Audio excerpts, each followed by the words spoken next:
नमस्कार, मी माधुरी माझ्या यूट्यूब चॅनलमध्ये तुमचे सगळ्यांचे स्वागत आहे। इथे बघा, हा माझा अंजीर आहे आणि अंजीर वाढण्यासाठी मी कोणती काळजी घेतली याची तुम्हाला आज मी माहिती सांगणार आहे आणि कोणते खत दिले हे सुद्धा सांगणार आहे, म्हणून शेवटपर्यंत व्हिडिओ बघा।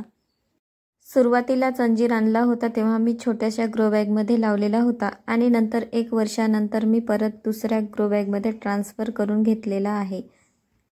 आणि मी छोट्या ग्रो बॅगमध्ये अंजीर लावलेले होते, त्याला सुद्धा 4 फळं आलेली होती मागच्या वेळेस आणि नंतर मग मी मोठ्या ग्रो बॅगमध्ये ट्रान्सफर करून घेतले आणि आता बघा किती फळं लागायला लागलेले आहेत। आणि याला बघा कोणतीच अशी कीड लागलेली नाही, फक्त पानं खराब झालेली आहेत, पण जेव्हा पानं खराब होतात तेव्हा ती काढून टाकायची पानं। इथे बघा, झाड मला कटिंग करायचं होतं, पण कटिंग करण्याच्या आधीच फळं आली म्हणून मी कट केलंच नाही, पण जेव्हा ही फळं पूर्ण संपून जातील तेव्हा मी झाडाची कटिंग करणार आहे, जेणेकरून व्यवस्थित मजबूत झाड होईल म्हणून। इथे बघा, झाड जसं वाढतंय तशी फळं लागायला लागलेली आहेत आणि सुरुवातीची जी फळे असतात ती साईजने छोटी असतात आणि नंतर फळं आलेली असतात ती साईजने मोठी असतात आणि गोड असतात। इथे बघा, हे खत मी माझ्या फळांच्या झाडांसाठी देते आणि काय काय वापरले ते बघा। इथे आहे सरसो खली, गांडूळ खत आणि नीम खली, पोटॅश, एप्सम सॉल्ट आणि हे वर्षातून मी एकदाच माझ्या फळांच्या झाडांसाठी देते आणि हे खत आपली झाडं जेवढी लहान मोठी असतील त्याच्यानुसार द्यायचं आणि हे वर्षातून एकदाच द्यायचं। या खतामध्ये वेगवेगळे पोषक तत्वे असल्यामुळे झाडाची वाढ व्यवस्थित होते आणि फळांची साईज सुद्धा मोठी होते आणि ही खते पूर्णपणे ऑर्गॅनिक आहेत, म्हणून तुम्ही वर्षातून एकदा दिलं तरी सुद्धा झाड व्यवस्थित वाढेल आणि फळं सुद्धा चांगली येतील। इथे बघा, ही फळे थंडीमध्ये लागली होती आणि बघा झाडावरच पिकलेली आहेत आणि दिसायला पण किती सुंदर दिसतात आणि खाण्यासाठी तर खूपच गोड आहेत, म्हणून नक्की तुमच्या बागेमध्ये अंजीरचं झाड लावा, खूप छान फळं येतात। आणि ही फळे झाडावरच पिकून द्यायची, अशीच काढून ठेवायची नाही, नाहीतर ती पिकणार नाही। झाडावर पिकलेली फळं खूप छान आणि गोड लागतात। आणि खतासोबतच झाडाला पाणी आणि ऊन व्यवस्थित भेटेल अशा ठिकाणी ठेवावे, जेणेकरून फळं सुद्धा भरपूर लागतील।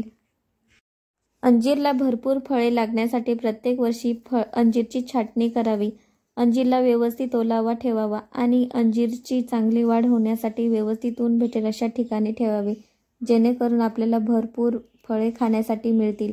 आणि तुमच्या बागेमध्ये अंजीर नसेल तर नक्की घेऊन या एक झाड, खूप छान फळे येतात आणि खूप काळजी सुद्धा घ्यायला लागत नाही। वर्षातून एकदाच खत द्या आणि जेव्हा फळं थोडीशी मोठी होतील तेव्हा गांडूळ खत द्या आणि नंतर कधीच खत दिले नाही तरी चालेल, कारण मी असंच करते आणि बघा मला रिझल्ट पण खूप छान भेटतो आणि बघा फळं पण खूप छान गोड अशी खायला भेटतात। व्हिडिओ पहिल्यांदाच बघत असतील तर प्लीज लाईक आणि सबस्क्राईब करा आणि मी सांगितलेली खतं एकदा तुमच्या बागेतील झाडांना देऊन बघा, नक्कीच खूप छान रिझल्ट भेटतो, जसा मला भेटलेला आहे तसा। आणि जेव्हा ही फळं पिकली तेव्हा लगेच तोडून घ्यायचे नाही तर पक्षी खाऊन टाकतात।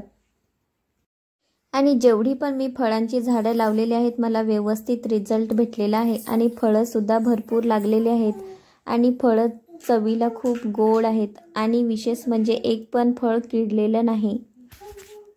आणि तुमच्याकडे जर जागा असेल तर तुम्ही सुद्धा फळांची फुलांची झाडे लावा, अशीच गोड फळे खाण्यासाठी तुम्ही सुद्धा तुमच्या बागेमध्ये फळांची झाडे लावा। आणि व्हिडिओ आवडल्यास माधुरी टेरेस अँड किचन गार्डनला सबस्क्राईब करा। आणि इथे बघा, मी किती छान फळे तोडून घेत आहे। इथे बघा, ही मी फळे तोडून घेते आणि बघा दिसायला किती सुंदर दिसतात, जशी दिसायला सुंदर दिसतात तशीच खाण्यासाठी सुद्धा खूप गोड आहेत आणि बघा किती छान आहेत। जेवढी पण झाडे आपण ऑर्गॅनिक पद्धतीने लावू तेवढीच फळे सुद्धा आपल्याला ऑर्गॅनिक पद्धतीने खूप गोड आणि रसाळ फळे खाण्यासाठी मिळतील, म्हणून तुम्ही सुद्धा नक्की तुमच्या बागेमध्ये फळांची झाडे लावून बघा।